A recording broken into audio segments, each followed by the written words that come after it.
Hey y'all, you see that behind me?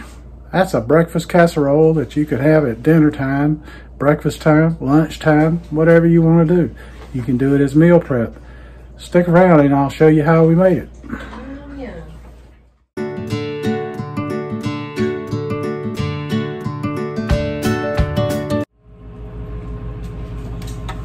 All right, welcome back. As I said, we're gonna make a breakfast dinner casserole, egg casserole. But it'll be one you can make at dinner or supper if you're like me and you're from the country.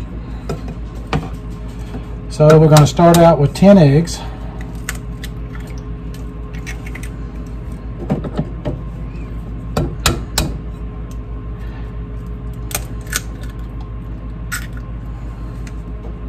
And we'll crack them into this bowl.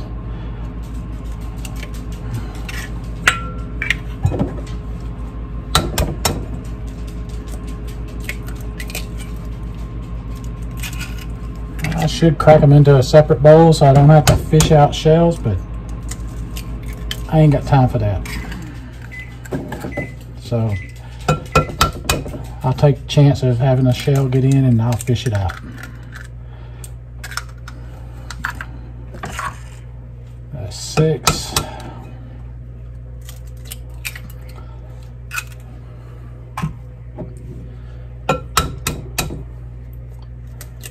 There's 8.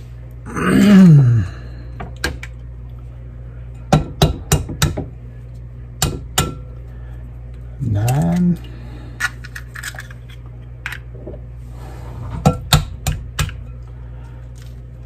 And 10. Now let me wash off this egg off my hand.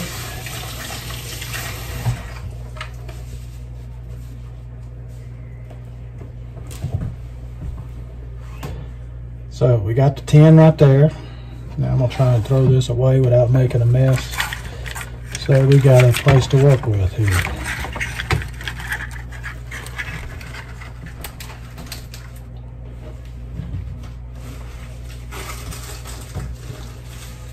Alright, I got away without making a mess. Alright, you probably heard the, whoops, sorry folks. I didn't mean to make you think you were on a ride at Six Flags. Now some folks like to do this with a whisk. I just get a fork and kind of break them up a little bit and then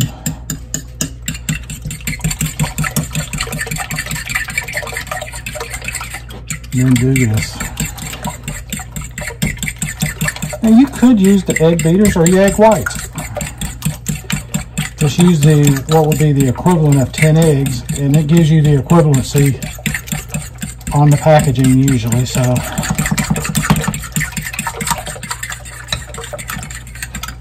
alrighty, now I got roughly 3/4 of a cup of heavy whipping cream.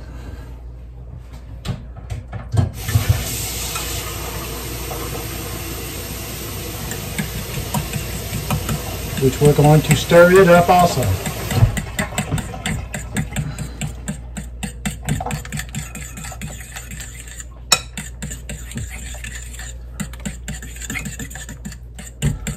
Incorporate it into it. Now is when you would add seasoning, which I'm going to add salt and pepper. Right now.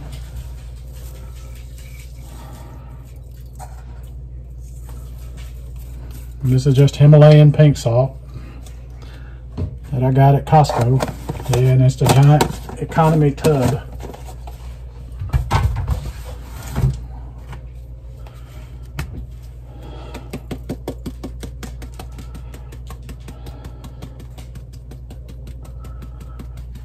Alrighty. So we got that in there. Now, like to put a little bit of excuse me, dry mustard.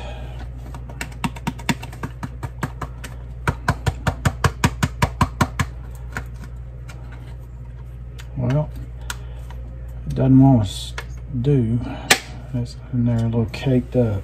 So let's see what I can do to break it loose.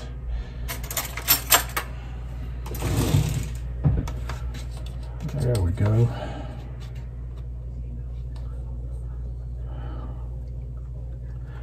Not much, just a touch for flavor.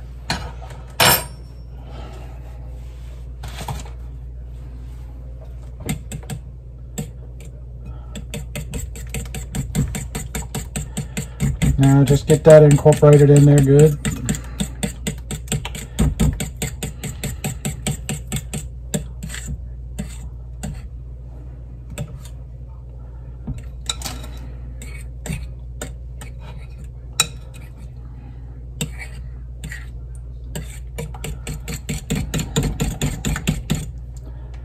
Well, the dry mustard wanted to clump up a little bit, so I'm trying to make it bust loose.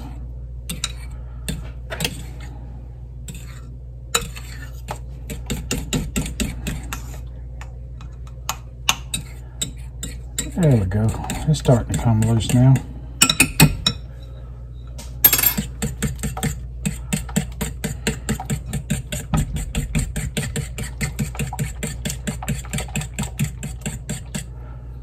Now that ought to do it.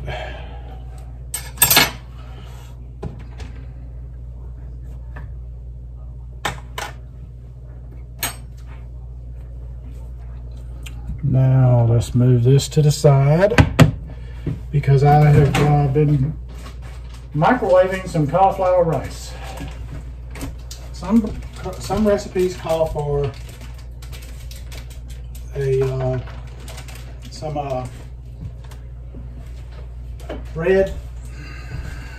I'm going to use cauliflower rice in it, and I microwaved it. This is just frozen cauliflower rice, and I microwaved it for about 6 or so minutes. I let it thaw first, and then I put it in there, and that'll serve the same as the breadcrumbs, and you get a veggie this way. So I like that.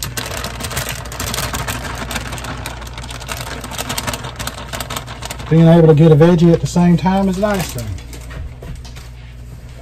So now I'm just going to use this fork so I don't dirty another one and kind of move the rice around in there. Spread it out where it's nice and even. And now I'm going to put a little bit of, I'm going to put some sausage. Now this is just sausage crumbles that were pre-cooked because this is going to be something you can go together pretty fast. I mean, it will take a minute to cook, but you can pre-prepare it if you like, and warm it up. It'll warm up real nicely.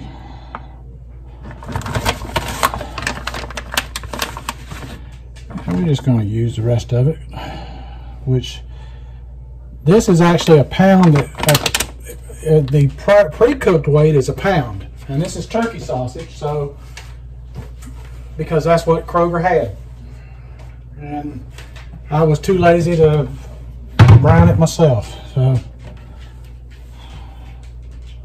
So there we have that, and I got it pretty much dispersed all through there.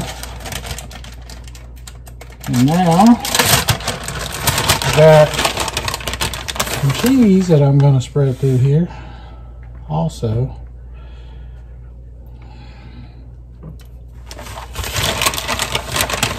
And how much cheese you put in here? Well, it depends on how much you like cheese. And the way I see it, this is, you know, when it comes to how much cheese to put, that's up to you. I happen to like cheese. Okay, so that got that done.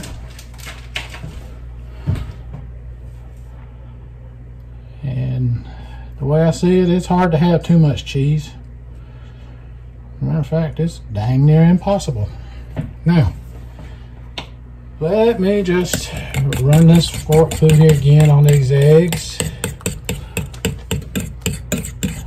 Make sure that it's good and incorporated here. Good and mixed. And now we're going to pour these over the top.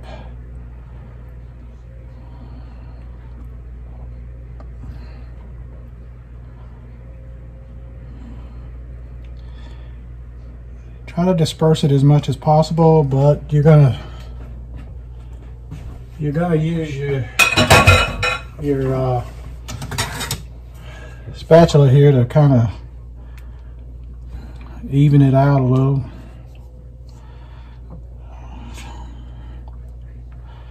You don't want to really stir it into it, but you want to get it kind of evened out, and it's going to kind of fill the crevices and the cracks and so forth itself. It will rise some.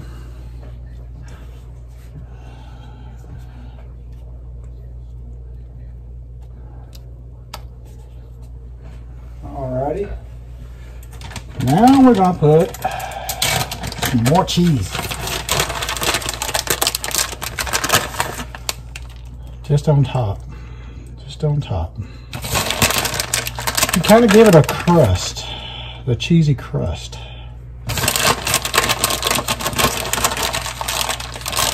Now, I do kind of go a little sparingly on this cheese as opposed to the other cheese.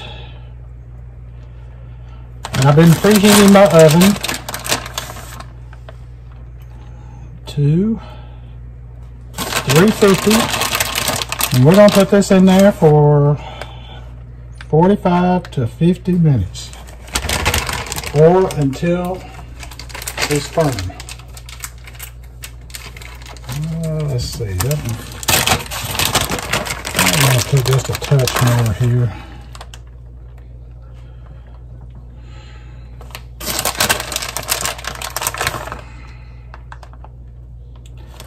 Now you could add bacon in this. You could add some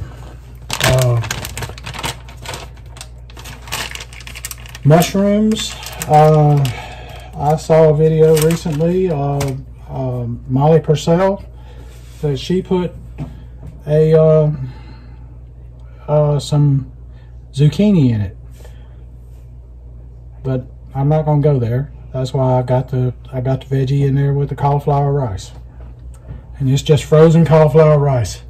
And while I'm at it here, I want to give out a shout out to a good friend. She's there for everybody, and that's Maha. Her channel is Journey with Maha. She puts out some fantastic recipes. I'm really, you know, in awe with her cooking ability. She is really, really good at cooking, and it shows in her recipes. So y'all give her a look. Her channel name is Journey with Maha. So if you can give it a look, that would be great, because she deserves all the visitors and subscribers that she can get, because she's got a great channel. Now the oven's preheated, and I'm going to stick this in the oven. Now I put this is a silicone thing, and I put it on a tray like this because this silicone thing, whatever you call it, it will collapse on you, and you will have your casserole all over the floor or all over the oven. So I put it on a baking tray. So let me stick this in the oven.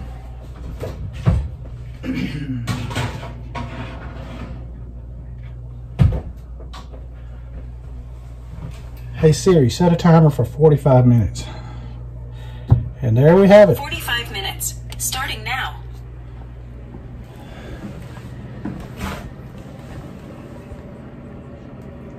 You can see it's in there. Let me turn the light on. It's in there, and it's at 350.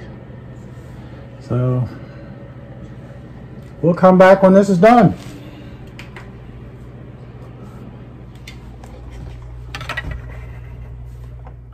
So here's the end result. And it took the 45 minutes. So I hope you will give this a try. It's still hot. It's still steamy hot. And it's really not that hard to throw together. You could make it ahead of time and just heat it up a little bit at a time for meals when you need it. So we've already had this before. We love it. So I won't waste your time with a taste test because we already love it. So the only time I want to do a taste test is when something that I may be experimenting with, or I want you to see the reaction of my wife when she has it. So here it is. So this is Mike at Ketorific Journey, telling y'all, let's be careful out there, and I hope y'all have a blessed day and a great weekend coming up.